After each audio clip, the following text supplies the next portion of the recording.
Welcome to the Link Online.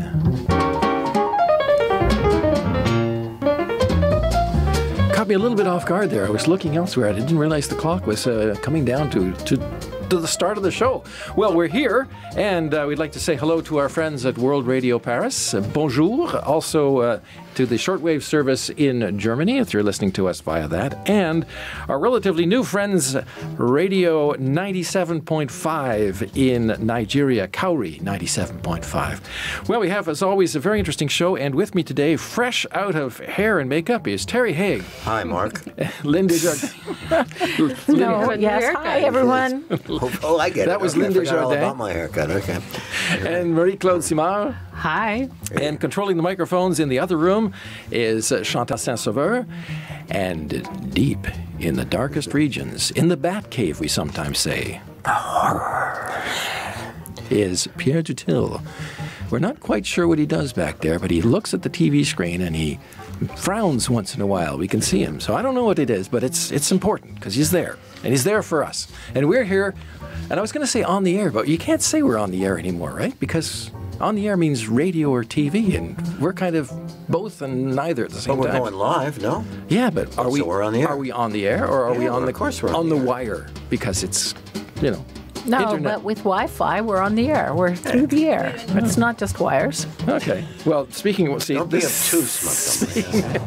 Sorry. Those Those are that's wires. the wires. Those are There called we- wires. There's the wires. All right, Lynn, what do you have today? Oh, I'll bring you up to date on the controversy around allegations that there was political interference in the decision as to whether to pursue criminal charges against engineering giant SNC-Lavalin. And Terry? And I'll talk about the passing of a hockey player, not an immediately recognizable name to most, but a legend within the professional hockey community. And I'll have a story about a second person who has been declared cured of HIV/AIDS. Wow. Clearly, it's an advance in the fight against AIDS, but scientists are not really calling this a cure. We'll find out more about that a little later on. That's coming up on The Link Online. All right, Lynn, let's start with you and the story, which, of course, has been Dominating the news in Canada for at least a week or more now. It's rocking the Canadian government, and it's starting to make news around the world as well. Lynn, what have you had the latest sort of developments on this? Well, Mark, just to give it a little background, this concerns allegations made by then Attorney General Jody Wilson-Raybould that the Prime Minister and his office put consistent and sustained political pressure on her with regards to the prosecution of engineering firm SNC-Lavalin. Now, this is of great importance given that in any democracy like Canada's, the judiciary must be independent of the legislature, of the lawmakers, the politicians. They have to be independent of any political influence. Now, the charges against the firm are involved with allegations that they paid a bribe to obtain contracts in Libya between 2001 and 2011. Now, Canadian prosecutors have a choice of either pursuing a bribery and a fraud charge against the company, or they could drop the charges in favor of negotiating an agreement whereby the firm would pay a penalty and put in place compliance measures. Now, the company lobbied hard for this so-called deferred prosecution agreement, saying that the executives connected with the alleged bribery had already left the firm and that it had changed its ways. But if the charges go ahead and the firm is found guilty, it would be banned from bidding on government contracts for up to 10 years. Now, the Prime Minister and his close advisors were concerned that this would lead to a loss of thousands of jobs and affect pension plans, many of which were invested in SNC-Lavalin. Now, at a hearing of the Justice Committee, Wilson-Raybould said that she had made up her mind to allow the charges against the firm to go ahead and not pursue the deferred prosecution agreement. She said in spite of that, she was repeatedly asked to reconsider the matter. Prime Minister Justin Trudeau held a news conference on Thursday, March 7th. He denied there was any political interference and that he had always told Jody Wilson-Raybould that the decision was hers to make and hers alone. I said to her that I was preoccupied by the number of jobs involved in this in Quebec and obviously across the country. This is something that I was clear on, and then I asked her, even though I heard that she had made a decision, she indicated to me that she had made a decision. I asked her if she could revisit that decision, if she was open to considering, to looking at it once again, and she said that she would. As we look back and as we hear her testimony, as I understand, she went back and revisited it over the following days and reconfirmed her decision for herself. And then felt that it was inappropriate when we continued to talk about it and have conversations about it over the course of the fall. I wish she had come forward to me in the fall subsequent to that meeting to highlight that. She did not, and that, quite frankly, is something that I am reflecting on as a leader, to make sure that everyone within my office and my cabinet and my caucus know that they can come forward to me with preoccupations like this. What exactly did Jody Wilson-Raybould say to you when she resigned on February 11th to you in that phone call in Vancouver? We met in person in Vancouver, and she simply indicated to me that she felt she could no longer continue to serve in my government. As I said in my public statement following, I was both surprised and disappointed by that decision, but obviously I accepted it. And as we've heard the testimony over the past last week, and as we've learned more about the situation, it's obvious that there was an erosion of trust between Ms. Wilson-Raybould and my office, particularly between her and Jerry, that I was not aware of, and I wish I had known about it earlier. So we'll have time maybe for 2 or 3. Let's see if we can speed this up. Global. Hi, Amanda Connolly with Global. Prime Minister, thank you for taking our questions today. Just to clarify, are you apologizing for anything today? I will be making an Inuit apology this afternoon, but in regards to standing, Apologizing for that. in regards to standing up for jobs and defending the integrity of our rule of law, I continue to say that there was no inappropriate pressure. I'm obviously reflecting on lessons learned through this, and I think Canadians expect that of us, that any time we go through periods of internal disagreement and indeed challenges to internal trust as we have, there are things that we have to reflect on and understand and do better next time. Well, Jody Wilson-Raybould was eventually removed from her post as Attorney General, and in that news conference, the Prime Minister insisted that had nothing to do with her refusal to reconsider the prosecution of SNC Lavalin. He said there were many factors that have to be considered when shuffling a cabinet, and he was forced to shuffle it when the President of the Treasury Board announced his retirement from politics. Well, as you know, this controversy has resulted in the resignation from Cabinet of Wilson-Raybould and a female colleague who said she had lost confidence in the Prime Minister's handling of the dossier. The Prime Minister's principal secretary also resigned, although he denied accusations that he improperly tried to influence the Attorney General. Meanwhile, there's an election coming in October, and the opposition smells blood and is making most of the controversy, asking for an inquiry, for the resignation of the Prime Minister, for Wilson-Raybould to be allowed to return to the Justice Committee to rebut the Prime Minister's statement. And, of course, Justin Trudeau may have hoped that this news conference would put the matter to rest, but certainly that does not appear at this stage to be likely. I have a question for both of you. How common is the practice of, when you're in foreign countries, it's bribery? I mean, does one need to bribe to get a job? To get big government contracts, certainly in Libya, I'm sure it would have been necessary. And there, of course, are international efforts to try and stop that kind of thing. But it is very common in many countries that large firms offer bribes in order to get contracts. So who was prosecuting Lavalin? Well, Canada was prosecuting On what grounds? Fraud and bribery. Because they're breaking Canadian laws.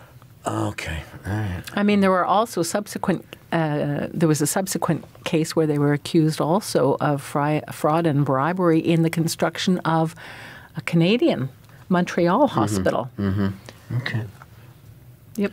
But see, what happens now is if they were convicted on a legal case, the company would be prevented from bidding on federal government contracts for a period of 10 years. No, I get that. And so that's what their concern is. But the government is being, I would say, just a little bit disingenuous because the Prime Minister and several of his ministers are saying, oh, you can't prosecute the country or the company because you'll lose 9,000 jobs in Canada.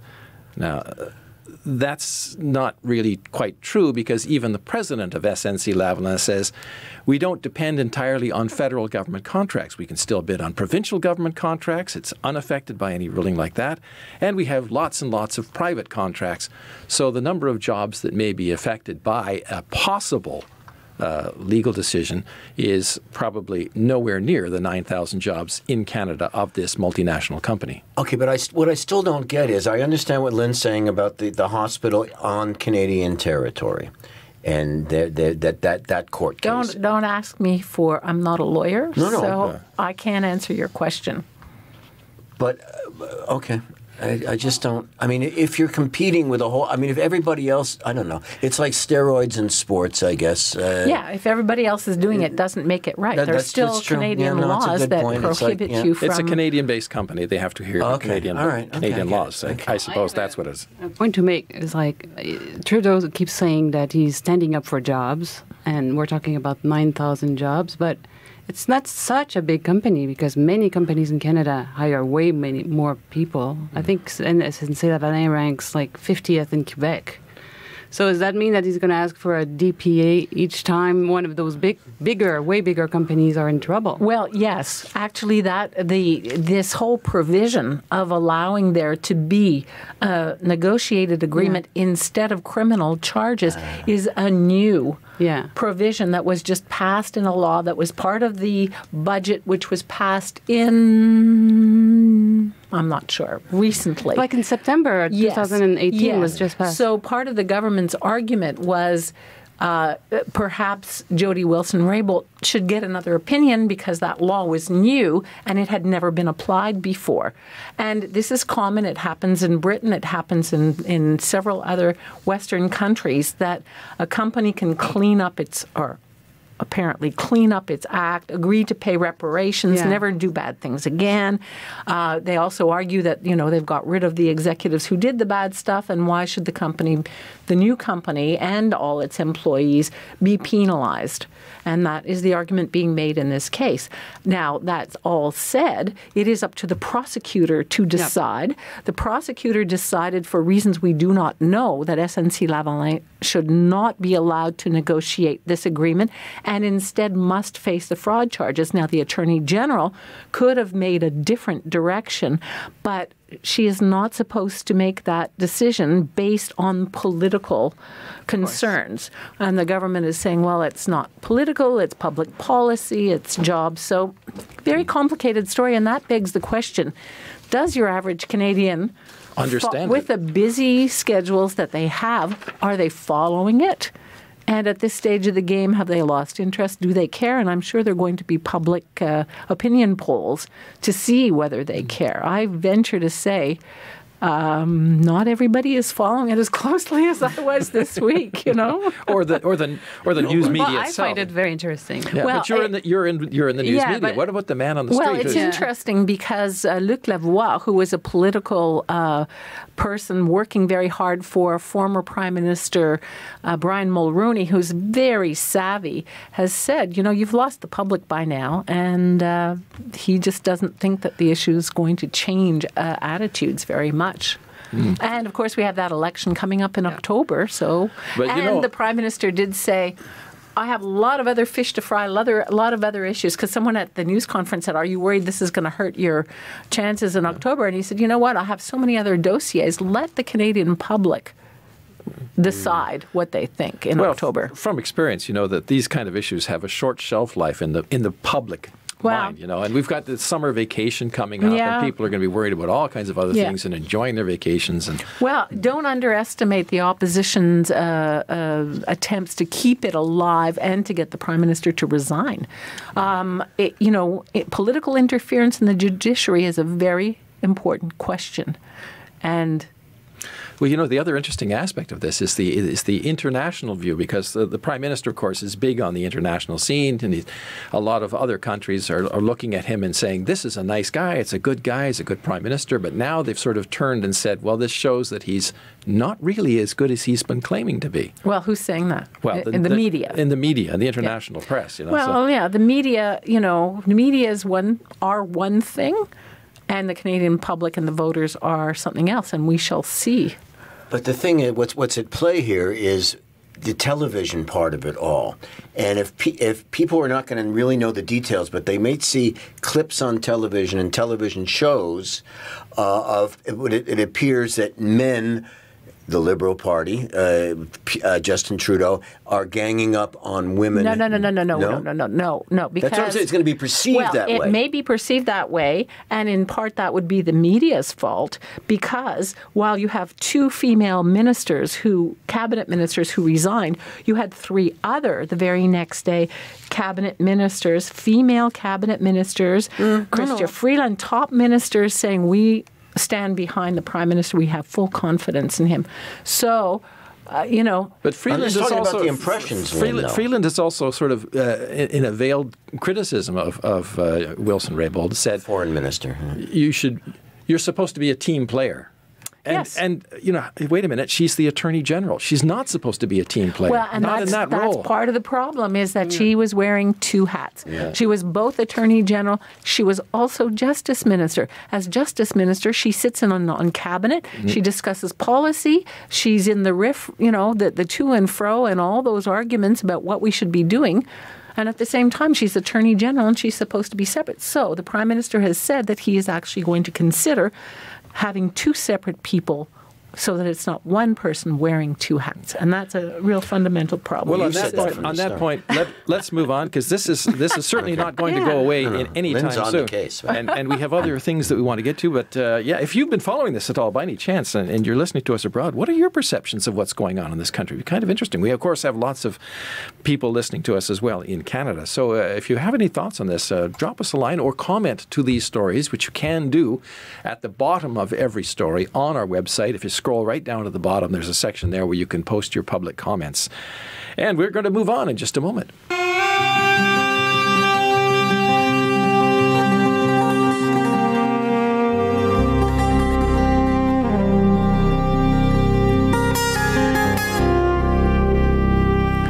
Well, we're going to talk about a very serious subject, another very serious subject, and this concerns HIV/AIDS, and it's estimated at this point to have killed 35 million people around the world.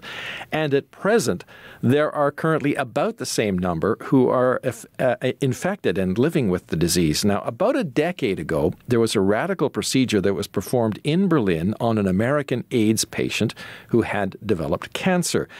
And it involved using T cells in a bone marrow transplant to replace the man's immune system. That man is alive and is free of HIV. Recently, a second patient, this time in London, had a similar operation and has also been declared free of the disease. Now, although cured, no one is yet ready to call this procedure a cure. And here's part of my conversation with Nicole Bernard, a professor in the Department of Medicine at McGill University, also a scientist who specializes in HIV/AIDS at the Research Institute at the McGill University Health Center. Both the people that you're referring to had cancer. The person that just has been reported on, the London patient, had Hodgkin's lymphoma. And they underwent bone marrow transplants, and they were fortunate to be able to find donors that had basically a double mutation for the receptor, one of the co-receptors for HIV entry. It's called CCR5. So this is a fairly rare mutation. So they were quite fortunate to be able to find donors that were matched with the recipients, and to be able to use those bone marrows to basically reconstitute a new immune system that had basically CD4 positive T cells that couldn't be infected with HIV. So were these naturally occurring in a couple of individuals where they got the bone marrow from? The gene that codes for that mutation is found in about 10% of Caucasians. So in order to find somebody that has 2 copies of that mutation, it's found in about 1% of Caucasians. So it's natural. There are some people have a natural resistance, albeit small percentage of the population and the Caucasian population, but that they have correct. A natural resistance to HIV. Yeah. So what's the significance of this discovery or this process, as the case may be, either one?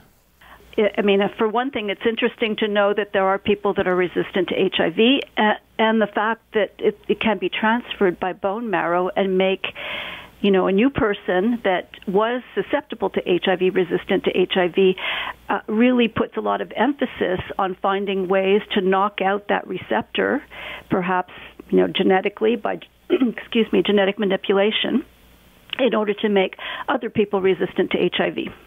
So, Professor Barnard, does this mean that they can sort of synthesize this DNA, as the case may be, and make it available to other people who have HIV?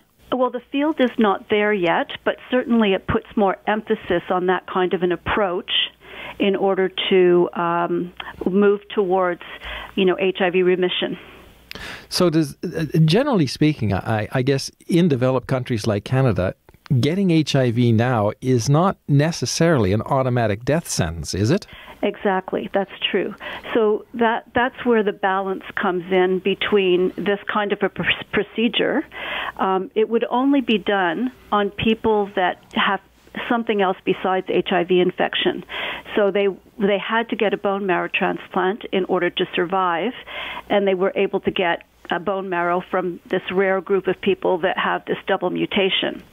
But the procedure itself is quite costly. It's also quite dangerous, so people die sometimes from bone marrow transplants before they completely reconstitute their immune system. So because of the risk, you wouldn't do it unless you were going to do it on somebody that was HIV infected and also was going to perish because they had cancer. And that was a portion of my conversation with Nicole Bernard, a professor in the Department of Medicine at McGill University, also a scientist who specializes in HIV/AIDS at the Research Institute of the McGill University Health Center. And she notes that while this procedure is being explored because of the rarity of the necessary T cells and the danger that these kind of bone marrow transplants pose, it's not really going to be considered as a cure at this point. However, she says great strides are being made in antiretroviral drugs, and much research is being carried out in a variety of other avenues to combat HIV/AIDS. If you want to find out more about this, the full interview is in the highlights section of our website. Coming up, the passing of a sports star.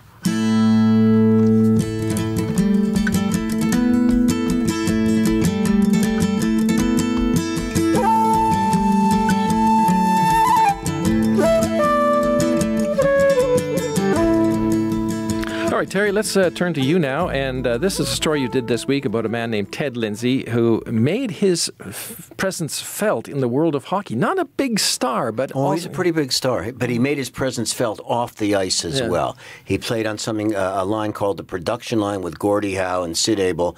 Back in the he started right after the Second World War and played up to, the late 50s, the early 60s. But what he did was establish himself off the ice. He was the first guy, he and a guy named Doug Harvey from Montreal, to go out and start to form the Players Association.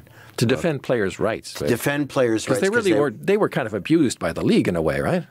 Look, they all worked on milk trucks in the off season, or beer trucks or whatever. I mean, it was quite appalling. I mean, the owners would make their nut the first game of the year with what they played, and then everything else was just pure gravy to them with salary. So Ted Lindsay passed away. Now, I got a hold of an old idol of mine named Tim Burke, who is from that era, was a great sports writer once upon a time, and I asked him to talk about Ted Lindsay. If you had to give one word, a one-word description of Ted Lindsay, and God knows you're good with words, and I'm getting you early in the morning. That's not fair. What would that word be, Timothy?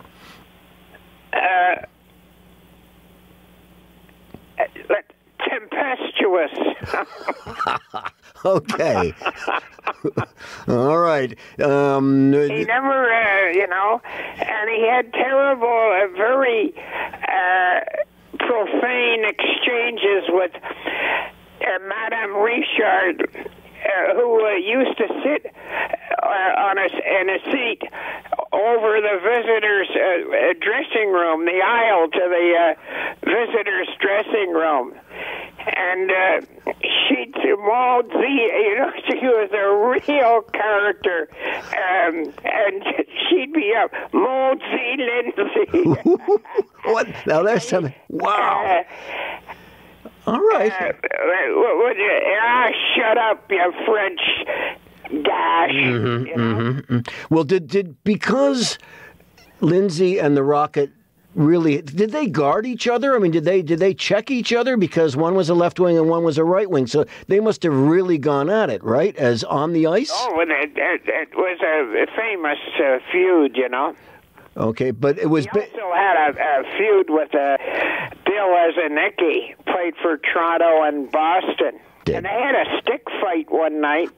I mean, both of them with the sticks, never dropped the sticks, and they smashed each other. I never saw a picture the next day in the paper was just two guys, with the black and white.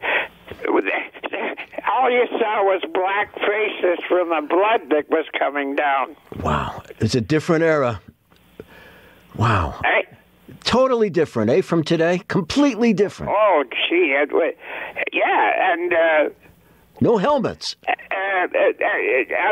show you how they disliked each other, the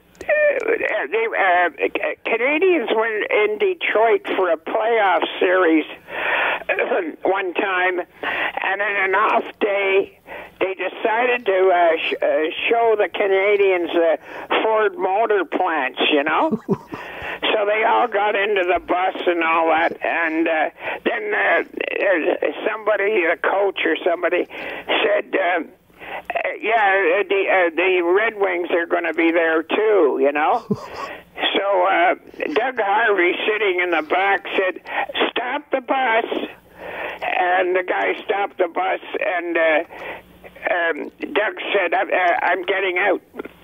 And he left. He said, I don't want to be in the same place as those SOBs. Didn't teams used to travel on the same train in different cars in those days, and you never traversed? Oh, yeah, that's right. And you never went through the other team's car, right? Or did you? Yeah.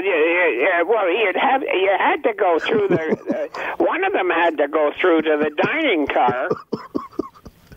Oh God! But it was all very. There was no. Hi, how you doing? All right.